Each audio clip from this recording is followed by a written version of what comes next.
page. So today we have Sheila and Jeff with us. They are going to be talking about how to speak to your kids about race and racism.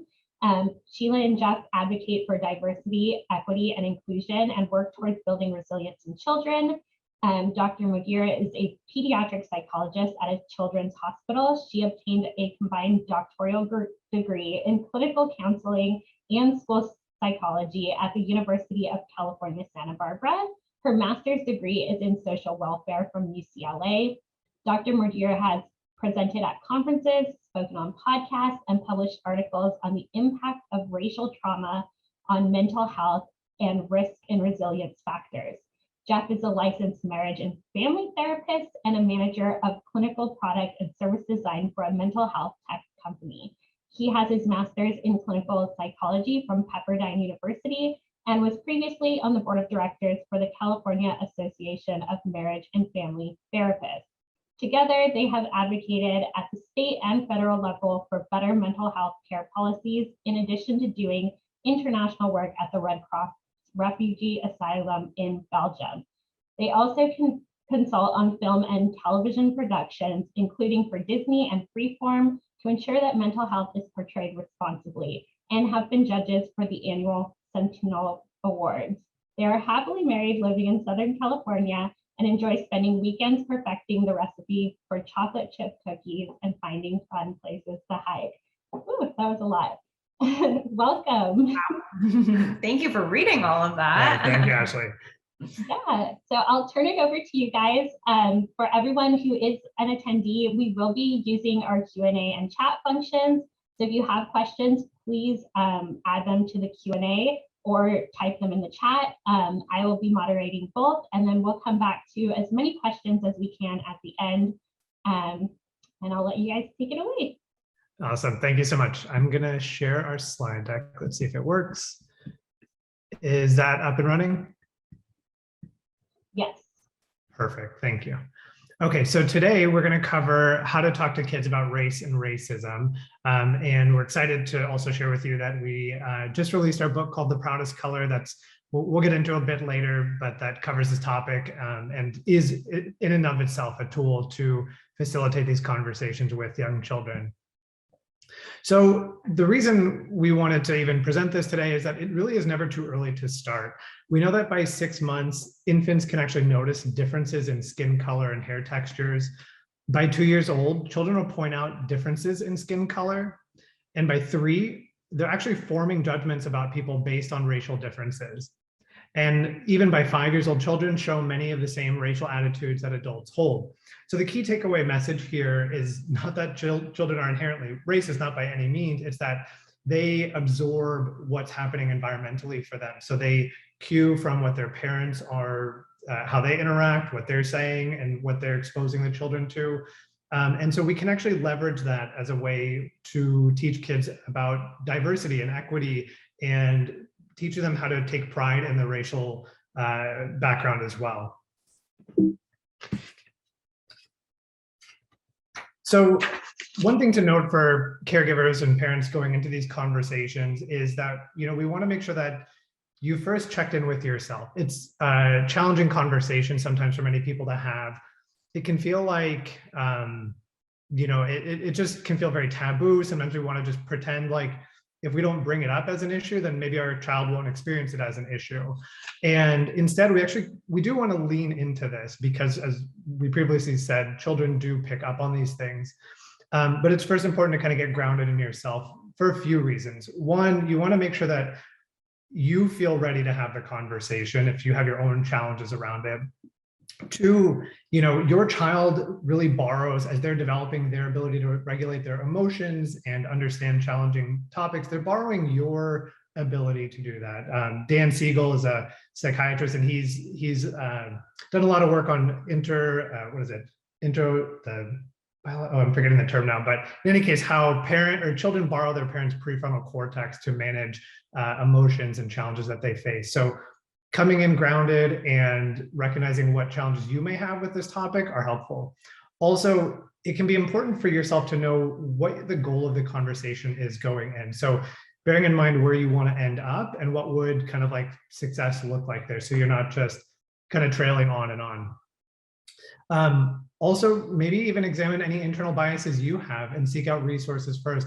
Sometimes these conversations don't have to happen at that point in time. These things will present themselves again at a later time if you don't happen to have it at that exact moment. And if you need to maybe do a little bit of examining yourself.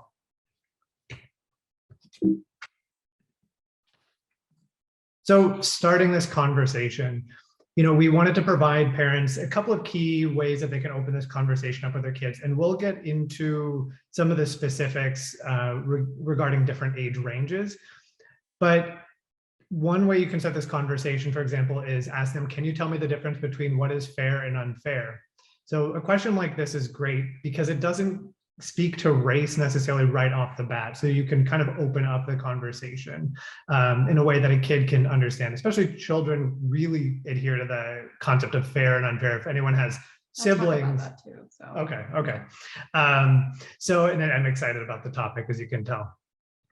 Did you ever have a situation where something was done to you, or someone you knew that felt to you was wrong or unfair? What do you think our family values are about people who are different from us? What are ways speech and actions can hurt people? What have you heard about racism? What is free speech, and what do you think that means? That would be one potentially for older children, obviously. So in terms of continuing the conversation, this doesn't have to be a one-off conversation. In fact, so you don't have to kind of cram everything into one big convo with your kid. It's okay to actually take it as bite-sized chunks. And as your kid has new experiences or starts to actually put pieces together, or as they grow, you're going to want to carry on this conversation with them. Additionally, we want to be careful of sort of the colorblind approach. We don't see race as a family. We treat everybody the same, and there are no differences. And what we know is, for example, as clinicians, we actually want to be more explicit about understanding how someone's race is both important to them, how it impacts them in the world. And so calling out, bringing that up and about is a more real way of having these conversations and understanding not only are there things people are proud of, but there are also challenges that people face as a result of the color of their skin. And then lastly, we want to moderate media. So in two directions here. So for example, the police videos of violence against, folks of the African-American community, do children really need to watch those in order to understand what happened, right? Can you convey the theme or the lesson to a child? And there's even some other books out there that we can touch on later about how to convey what happened without them having to see something that their brain is likely not going to be able to process very well. And to be honest, for adults, it can be very challenging to process something so violent.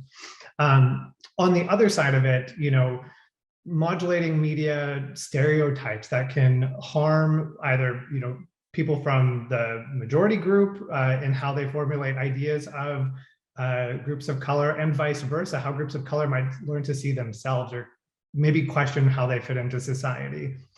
And on the flip side, you can take advantage of media by introducing more diverse media in front of your children, and making sure that it covers groups of all races and backgrounds and different abilities, so that your child is more exposed to it. All right, so now that we've set the framework for how to have these conversations, what we want to do is start talking about the different age ranges that your child might be in, and what they're understanding, and how to be able to have those conversations within that developmental framework.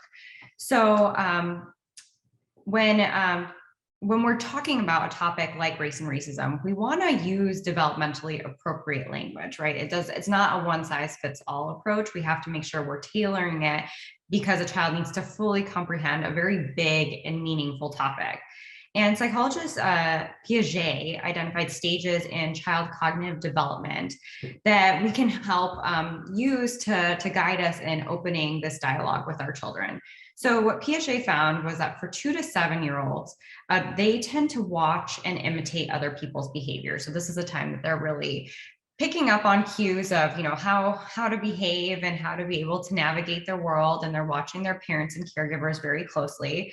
So it's really important, like as a parent, to be very mindful of that your child is watching you. They're watching you how you interact with others. They're watching you in your selection of your TV shows. They're watching you in challenging situations and how you're navigating them. And they will imitate you even when you're not there. So sometimes I have patients where the parents are like, yeah, I'm in another room and I hear my child literally saying something I would say, or, have their hands on their hips and imitating me when I'm upset. So because they're literally like, oh, this is what I do when I'm upset. This is how my reaction has to be. And so as a result of this, we want to make sure that as adults, we're modeling and embodying an attitude of respect towards others. And during this time, what we want to do is help start introducing them to diversity in terms of their toys, the media that they're exposed to, different types of groups that they're involved in, or whatever the case might be. One kind of fun approach is to expose them to Crayola's multicultural crayons, because it's a very diverse coloring tool that represents skin tones from all over the world. And you can have your child be able to draw and represent the friends they made at school, or the people in their lives, using the actual colors of their skin.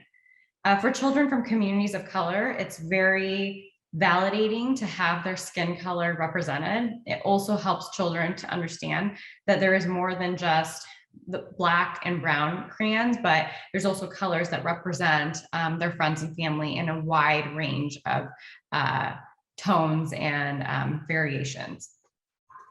Next slide, please. So another way for this age range to be able to start the conversation is to use books written about diverse communities or about multiculturalism. And research has found that picture books are a safe and great place to start when talking about this important topic. We know from infancy, babies are discerning differences between images they see and can tell racial differences. So exposing them to picture books with diverse characters is important, as it shows them other children and other adults of various ethnicities in everyday life that they might not be seeing on a regular basis. So for toddlers, story time is a great place to start with asking your child those open-ended questions in a developmentally appropriate manner and finding out what they might already know about race. You can ask questions like, what do you think about this character in this book? Or tell me more about the people in the classroom. I have a couple of different books up here that could be used as an example, including one of them is our book, The Proudest Color, but definitely pulling from the characters because children really relate to the characters. Additionally, you can model for your child emotion language. If you're watching a show together or reading a book together and the character in the book does something that maybe you don't agree with or something that's wrong, you can say, it makes me mad when someone hurts someone else, instead of using their words. Or you can say, he looks very angry and he is hurting people when he's angry. In this house, when we are angry, we use our words. Or in this house, if we see someone treated unfairly, we make sure we let an adult know so we can help keep each other safe. So this is a way of you pulling from the book and using the book's example, but also encouraging the child to look at the character differently and helping them relay what you would do at home, while also increasing emotion literacy. So we want to be able to, like Dr. Dan Siegel said, we're quoting him a lot because we really follow his work. If you name your emotion, you can tame your emotion. And children at this stage are also not only aware of like emotional differences, but they're also aware of physical differences. This is a stage where there's a lot of really looking at other people, maybe comparing and commenting, especially when they get to be around the 7-year-old age range.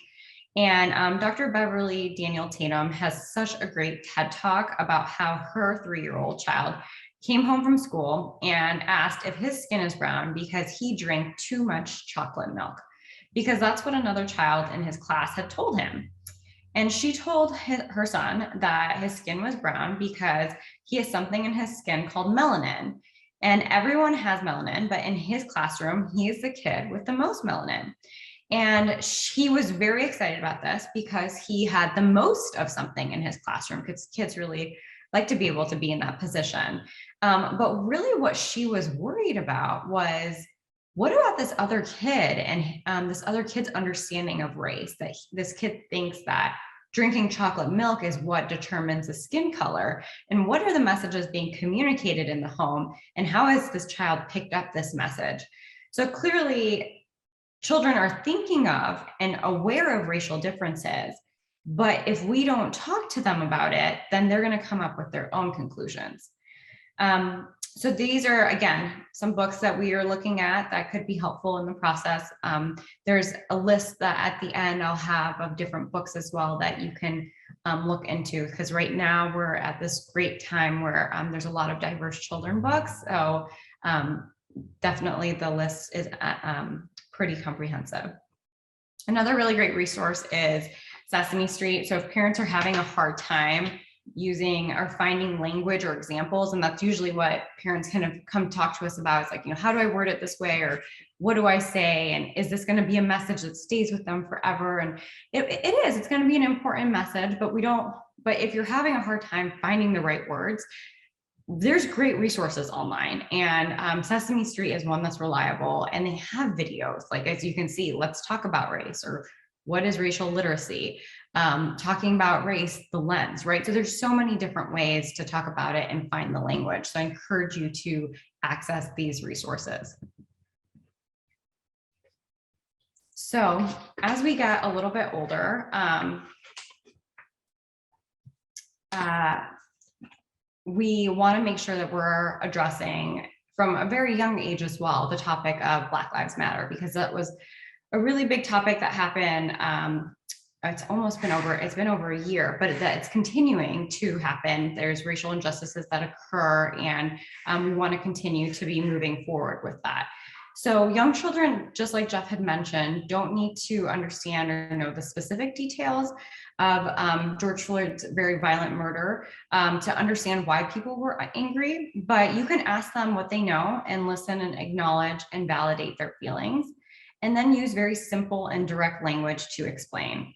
There's this one article that I referenced in the reference section that did a really great job of giving a script to parents. So again, there's scripts out there how to have this conversation. But one thing that they said was, a police officer hurt a Black man named George Floyd, and he died.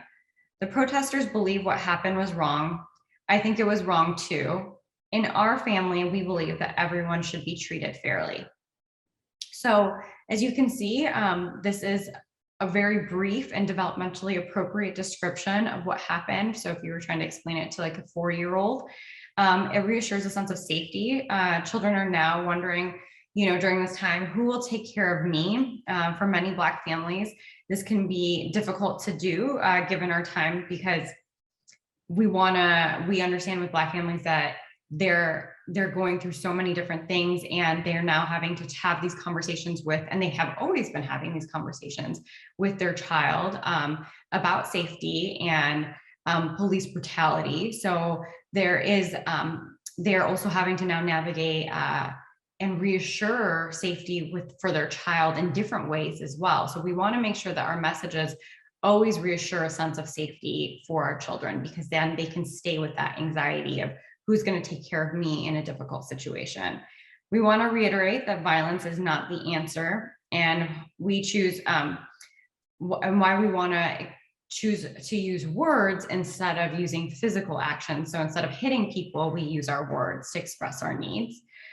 For young children, we want to close this discussion with hope, reminding them that most police officers are here to protect people, and most protesters are doing it very peacefully, and change is happening, and people are wanting to make the world a better place. Okay, so moving on to the next developmental stage that Jean Piaget identified was the 7 to 11-year-old age. And this time period is especially signified by concrete thinking. So really everything is good or everything is bad. There's not a lot of gray area, and they're not quite ready to think of things in abstract terms. So they're also aware of belonging or not belonging, and are more aware of differences amongst themselves and peers. They're often comparing themselves to each other, whether it's by skin tone or body type or physical attributes. So this is really a great time to have these conversations about what is right versus wrong, what is fair versus unfair, where the previous age maybe a little too early for them.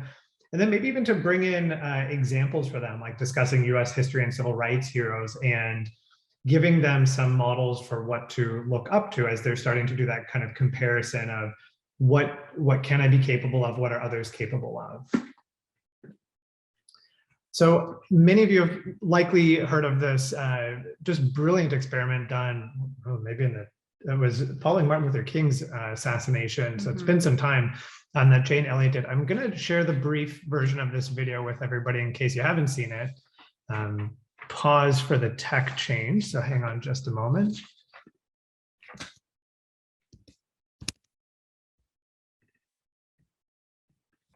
Let's go ahead and share the video. This is a special week. Does anybody know what it is? Brotherhood. National Brotherhood Week. What's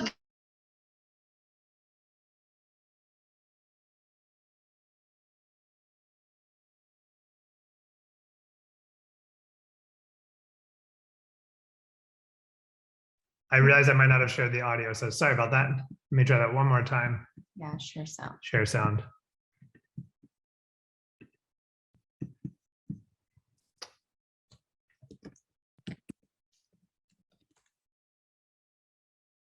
Let's try that again. This is a special week. Does anybody know what it is? Brotherhood. National Brotherhood Week. What's brotherhood? Treat everyone as though he was yours. Is there anyone in this United States that we do not treat as our brothers? Yes. Who? Yeah. The black people. Who else? Indians. Absolutely, the Indians. Many places in the United States. How are black people treated? How are Indians treated? How are people who are of a different color than we are treated? They don't get anything in this world. Why is that? Because they're different color. You think you know how that would feel to be judged by the color of your skin? I don't. Do you think you do? No, I don't think you'd know how that felt unless you had been through it, would you? It might be interesting to judge people today by the color of their eyes. Would you like to try this? Yeah! Sounds like fun, doesn't it? Since I'm the teacher and I have blue eyes, I think maybe the blue-eyed people should be on top the first day. I mean, the blue-eyed people are the better people in this room. Oh, yes, they are. Yeah. Blue-eyed people are smarter than brown-eyed people. This is a fact. The brown-eyed people do not get to use the drinking fountain. You'll have to use the paper cups.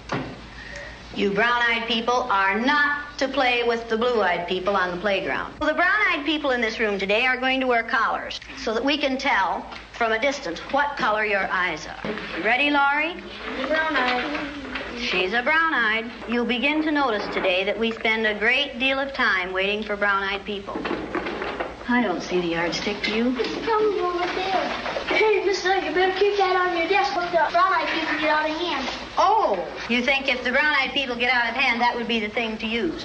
Who goes first to lunch? Blue-eyed. The blue-eyed people. Blue-eyed people may go back for seconds. Brown-eyed people do not. Brown-eyed. Don't you know? Oh, they're not smart.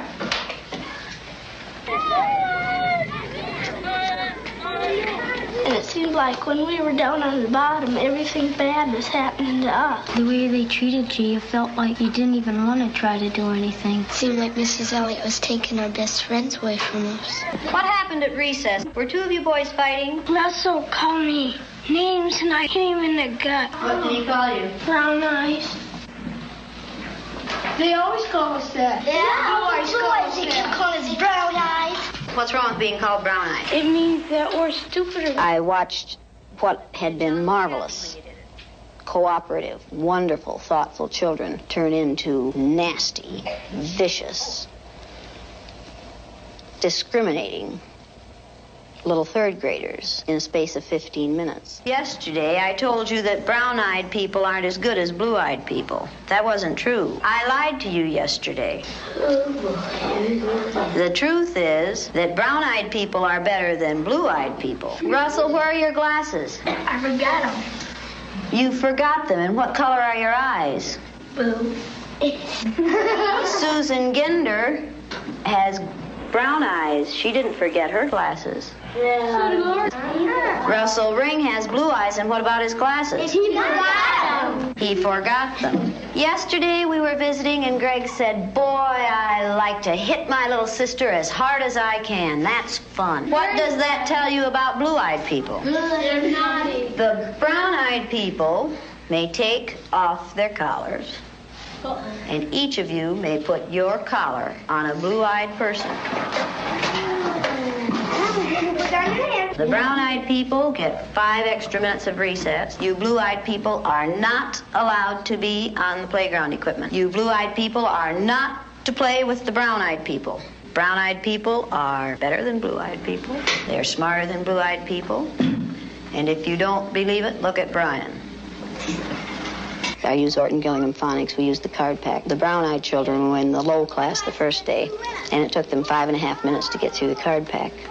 The second day, it took them 2.5 minutes. The only thing that had changed was the fact that now they were superior people. You went faster than I've ever had anyone go through the card pack. Why couldn't you get them yesterday? We had those collars on.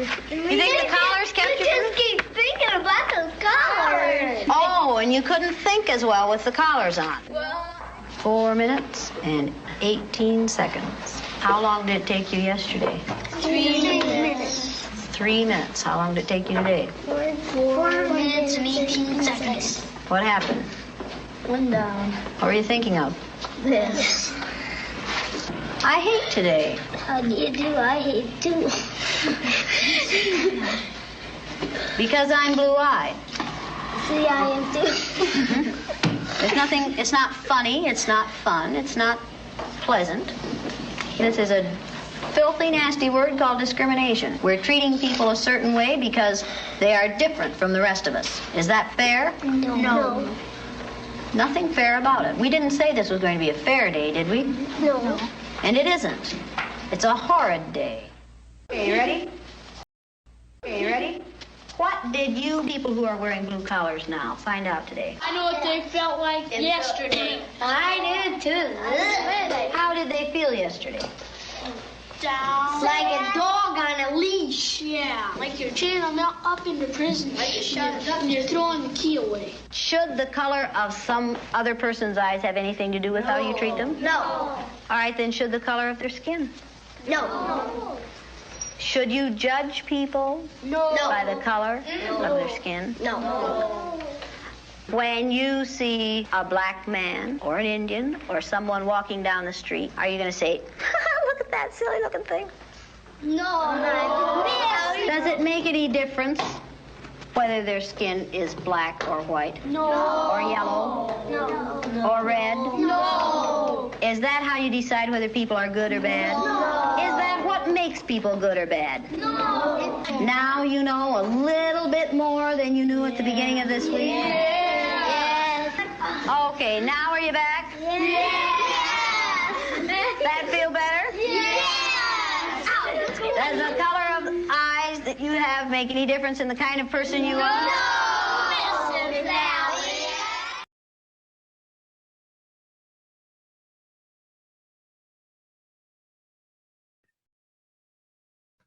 All right, so thank you for letting us share that with you.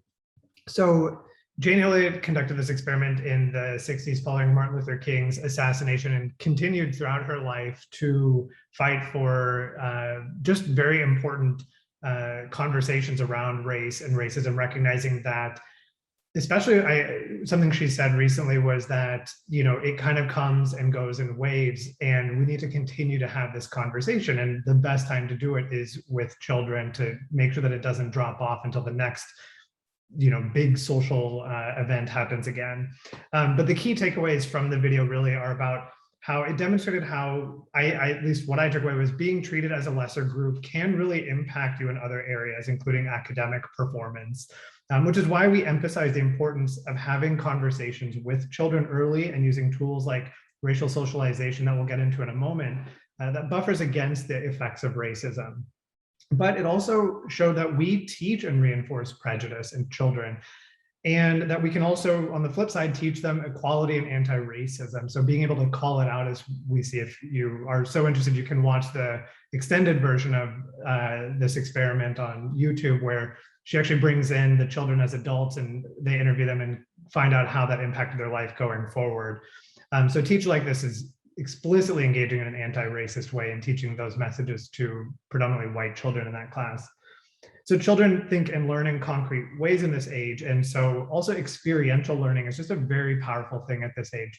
By no means do you have to recreate this experiment with your children, but you can use, examples in day-to-day interactions to teach a child about equality and social justice, so that it almost becomes a felt memory or felt sense of what's happening in the moment versus, something a little bit more metaphorical or abstract to them. I know for me, one of the most impactful memories as a child was when my mom actually took me and several huge bags of Christmas presents to a women's shelter. And I remember thinking, maybe about 5 years old, thinking, or maybe a little older, 7 or 8, thinking like, it's so unfair. Why don't I get any of these presents? None of them had my name on it. And she explained to me that these were for children who were in a battered women's shelter who weren't going to have any presents for Christmas. And it was important for them to experience what we get to as well, so that it was fair. And that really stuck with me to this day. And I think, helped me along the path of the work that we do as clinicians and in the social justice realm. So children can have these conversations, and they have an understanding of right and wrong, and really do want to see themselves as being right. So whatever's happening in their day-to-day doesn't even have to explicitly be about race, just in the realm of right and wrong and fair and unfair, it's all grist for the mill. I also want to make sure we have time to talk a little bit about older children too, although I know our book is geared for more around 5 to 8-year-olds. Older kids also are processing everything that's going on. And as you can see, that as they get older, they shift from being concrete thinkers to more abstract thinkers. And what that means is they're now able to consider moral dilemmas, philosophical and ethical issues, and may take on a socio-political stance. And they may be interested in joining protests and wanting to contribute and make a meaningful difference.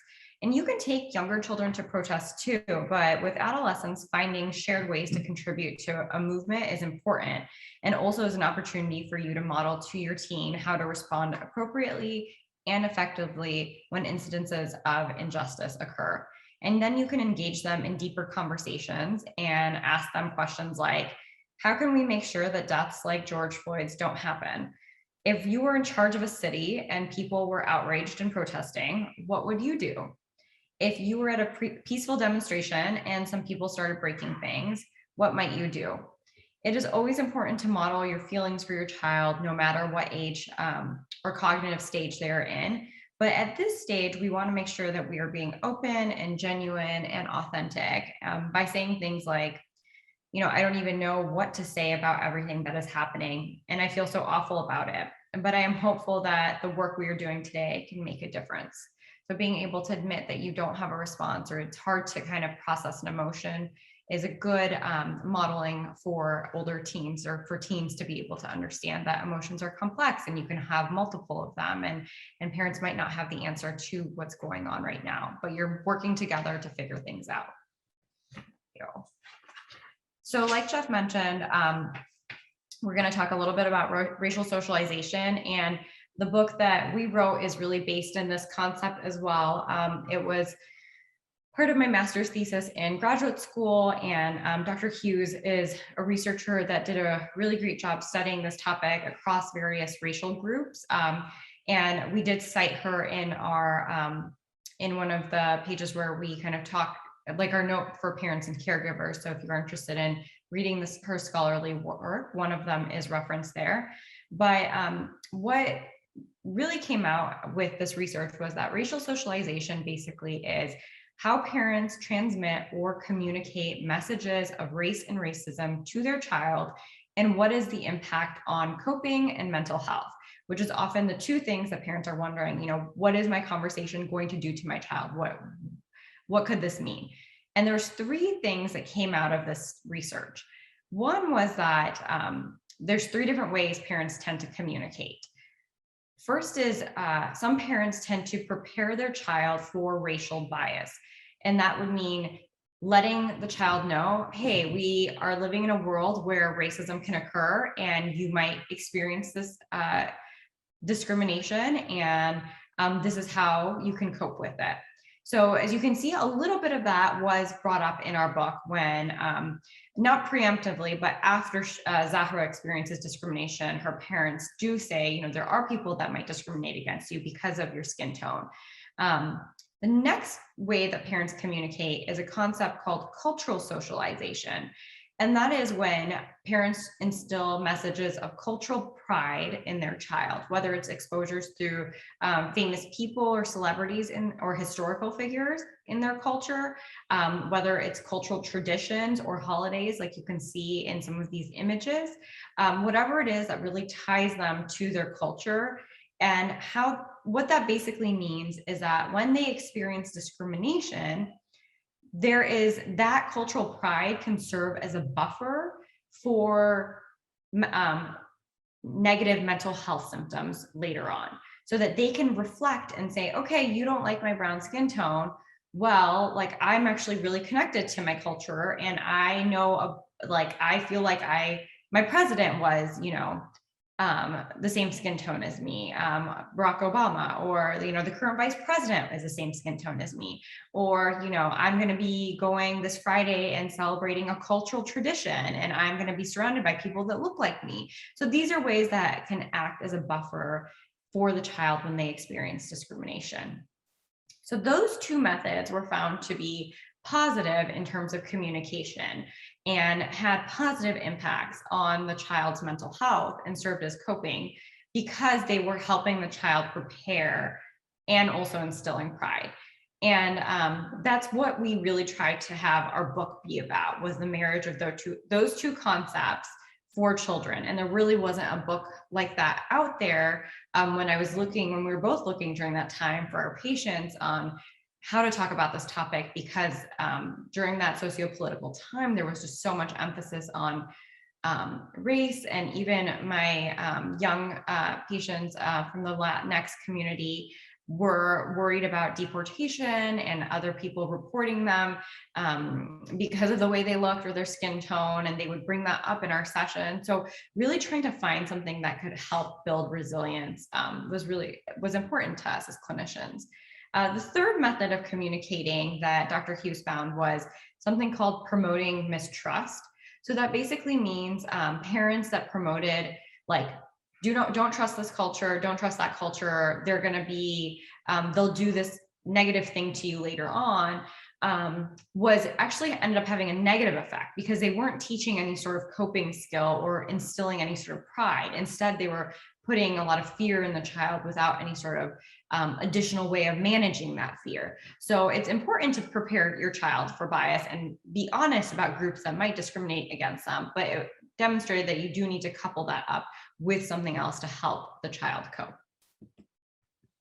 And other things that the research has found is images are so important. I think there was a question in the chat about, like, what do we do in schools? And images of various cultures and historical figures up on walls is so powerful. Just these two images alone, the one with former President Barack Obama's hair being touched by the young child always moves me to tears. And I like really sit, obviously I'm going to hold it together now, but whenever I really look at it, because it's just so powerful for a young child to recognize that he's seeing himself in the president, and to see images of like this in a home setting or in a classroom or be exposed to it more often is so important. And then you have the four young ladies that are now, you know, in government doing incredible things from different communities of color, you know, the most famous one being AOC in blue.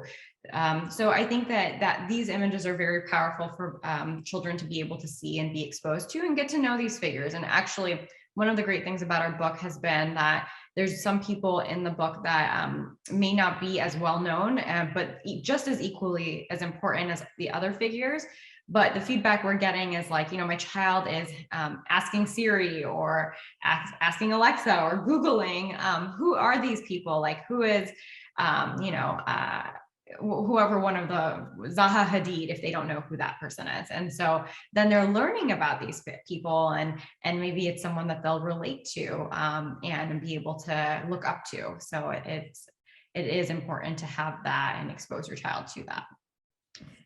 We also wanted to make sure that we answered some frequently asked questions. This is a presentation that we've done often, and these are things that come up the most. So we want to make sure we answer them, and then also have time to answer any other questions that you might have. But questions as clinicians we get asked is, what should we do, or what should we tell our child when they accidentally say the wrong thing? And what we like to tell parents is you want to explain to kids. So the key is to really listen before you react. So if your kid is like in the grocery store and is saying something like, what's that thing on that woman's head, and referring to a hijab, we don't want to automatically shush them and tell them that, don't say anything or whatever, but we want to use that moment as an educational moment, because if we're like shushing them and making them feel like their curiosity is a bad thing, then they might not, then it'll turn into that chocolate milk incident where that kid is going to just create his own messages of why people look the way they do, or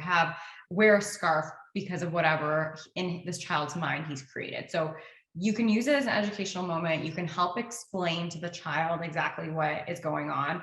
And if you can help the child understand why the other person is offended, if they did or say something offensive, so that they can sincerely offer an apology.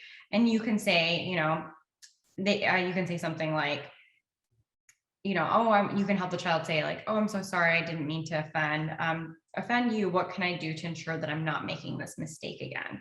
It's really about teaching your child ownership that they've made a mistake. And we want to make sure that if they have learned anything because of our reactions to different people, or they say something racist because of something they've overheard we have said, then maybe we need to really check in with ourselves, like Jeff was saying, and examine our own implicit biases that we may have. And if you are interested in finding out what implicit biases you have, Harvard has a free implicit bias test available online that you can take to see any sort of biases that you might have to certain racial groups. So, because the more insight and knowledge that we have about ourselves and our reactions, the better we can help parent our children. The next question is, what if someone in our extended family posts something racist online and my child sees it? So basically what it's saying is like, what if grandma is racist? What if she writes something on Facebook that's racist? We want to make sure that we can say something along the lines of, we love grandma, but we think differently from her. So we want to keep our tone neutral. We can say that she comes to her own conclusions, but we've come to different ones in our family. We can still love each other while having different opinions and beliefs. And you can tell your child that if you feel comfortable talking about it with her, I can help support you have that conversation with her. What if my child engages in bias thinking? Well, I think that that's something that you can definitely model for your child, the different type of thinking that you have in your family, but also letting them know that, this is how we think in our family, and this is what we believe in. So, and kind of really keeping it at that, as opposed to giving it more attention that it really needs in case the child is currently exploring their own understanding. You can stay firm in the values that your family holds and in the beliefs that your family unit has. And finally, I can't find it on this, but there's so many things to prepare children for: drugs, alcohol use, smoking, sex. Should talking about racism be high on my list of things to discuss with my child?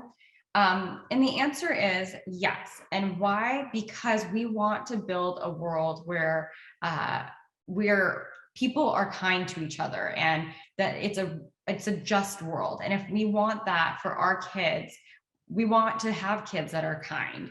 so that they can go on and marry and have children of their own that are also doing wonderful things in the world. So this is about teaching your child about equity and kindness and how to treat other people from a young age. And that is a value that will serve them and will serve generations for a very long time. And it can just start with just having that conversation with your child. So it is very much important, because as we can see, people are dying over this, and lives are being ruined and changed forever over racism. So this is equally important. We also have some resources for you to check out. These are some of my favorite videos, or just different articles, even scripts on how to talk to your child about like police brutality. My favorite is A Parent's Guide to Preventing and Responding to Prejudice. It's an amazing resource to definitely check out, and it's organized by different developmental stages. We also have a list of children's books, as you can see, that have some diverse themes in them, and these are books that I love to include in my own therapy office. And then we have some adult books too that are important to read as well, that we recommend. All right, that's it on our end. So yeah, we'd love to know if anybody has any questions. I know there was one in the chat as well. Yeah, Ashley, go ahead. Yeah, so we do have one question in the chat. Do you have any advice about how to approach schools about improving their approach to diversity and inclusion education? Yeah, there's probably, I mean, we could go on and on with this answer. I'll just think of a very relevant one and timely one. We've been hearing responses even to people who have purchased our books that they're excited to actually buy extra copies to donate to their children's library or to their classroom, or to the school's library or to their classrooms. So I would suggest that schools are more than happy to take in programming. So if you know of an author, if you know of a book that you'd like to read to a classroom or anything like that, you can get involved in those ways. Having a conversation with the teacher or the PTA or the administrators on getting ahead of it and understanding what is their curriculum, how do they approach these things. With some of the challenges coming up and the misconceptions around critical race theory, you may have to navigate some of that within those laws within specific states, but there are resources on how to navigate the loopholes through them. But getting ahead of it and offering to fill the gaps where you can, and then filling the gaps for your own child too. We all know kids don't often get everything they need in a classroom, like when it comes to learning about science or math. Parents sometimes have to assist there as well. Yeah. I think that another piece is that there is research. There are scholarly articles about how schools that have diverse curriculums tend to see more pro-social behaviors with children, but also a recognition of what racism is, and having children be able to tell a teacher if they do see incidences of that occurring. And I think that being able to, our book was based on this. So I think that being able to have science back you on wanting to create a new initiative in a school, I think is very important, especially with schools. Their focus right now is on wellness and mental health, and this is a really big piece of that.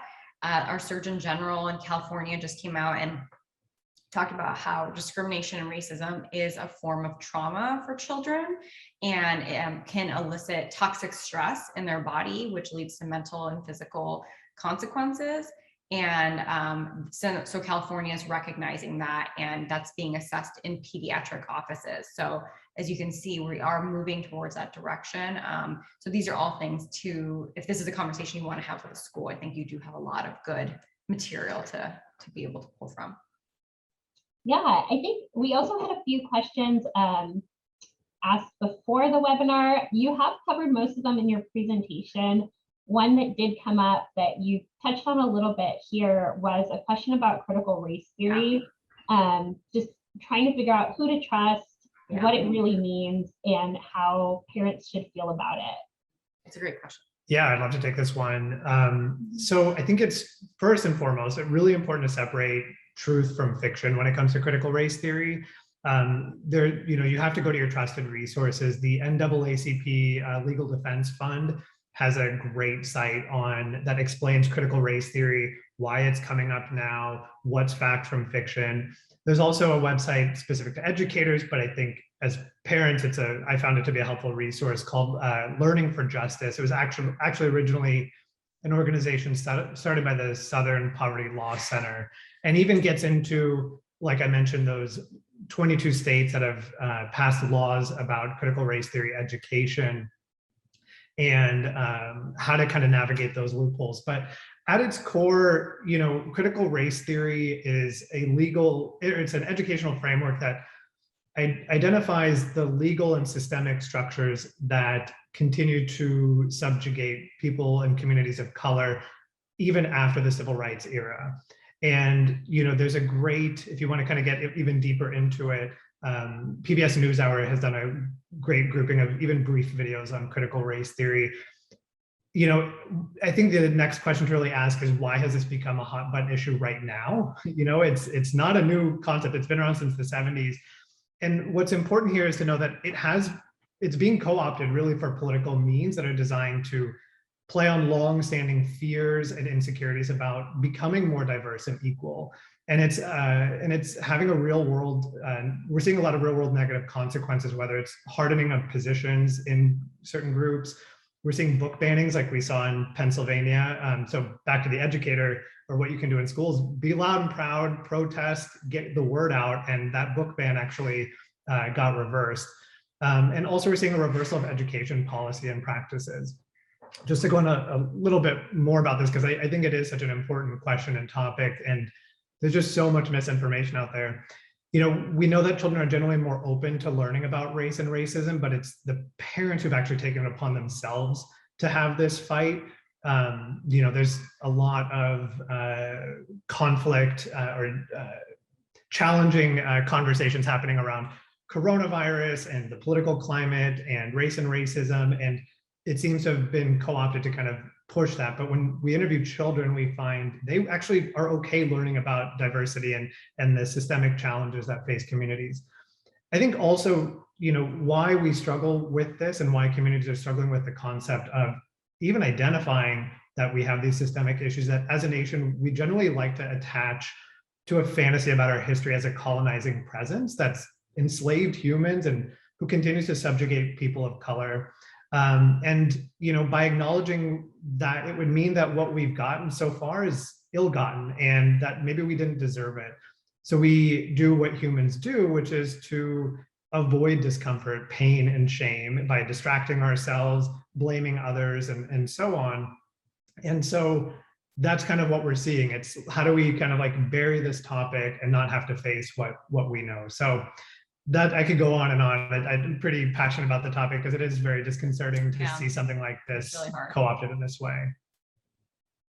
Yeah, definitely. I think that was great. And then you also provided some links to resources in our internal notes, so we can also share those with all the attendees who may have access. So another one that we had was, how do you respond or teach your children how to deal with other children or friends who might be making rude comments to another child? So I think this is a question about whether or not you should teach your children to step in. I'm not sure if you guys have anything to say on that. Yeah, so sorry, the question is that if my child is experiencing discrimination or if they witness another child. If they witness another child. And whether or not they should say something. So I think that just like I had mentioned earlier, there was a scholarly article that just came out that's talked about how, first of all, if teachers are having conversations like this in the classroom, then kids can feel safer to be able to know what their next steps are. So I want to put the onus on educators to make sure that they have that safe space. But even if they're not explicitly talking about it, I know that schools have classroom rules about respect each other and what to do in times of conflict. So this would fall in that line.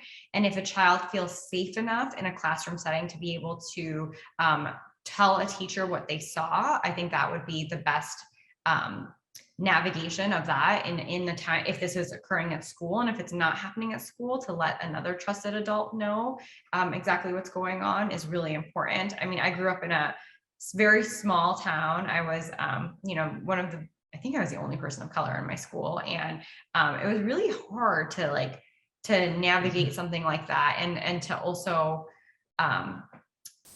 have to stand up for other cultures or other communities too, and to be young and to have that pressure on you. So I think that I feel safe with someone, that sense of safety is really important in helping a child be able to talk to you and to be able to be like, what do I do with this situation? So I think that would be my recommendation. Yeah, I'd add that, yeah, absolutely step in where it's safe to teach your child how to respond to those situations. We're moving in a new direction of anti-racism, which takes the onus and burden off of people of color to have to teach the dominant culture about their experience and their challenges, and having the dominant culture actually take responsibility and seek out answers and information and change as well. Awesome. Yeah, so I think you did cover all of the other questions we received ahead of time in your presentation, which is awesome. Like I said before, we will be sending out the recording to all of the attendees and anyone that registered. We'll also send the resource links and a link to purchase The Proudest Color, which I have here, if you guys are interested in purchasing the book. And I just want to thank you guys today for participating in our Familius webinar series. It was really great to have you. Thank you so much, Thank Ashley. you. You're a wonderful moderator. We really appreciate it. Pleasure. Thanks, everyone. Have a great day. Bye. If you liked this webinar, go to familius.com for books, articles, and more content that will help your family be happy. Be sure to sign up for the Familius Habit Hub newsletter and be alerted when new webinars go live, because every family deserves to be happy.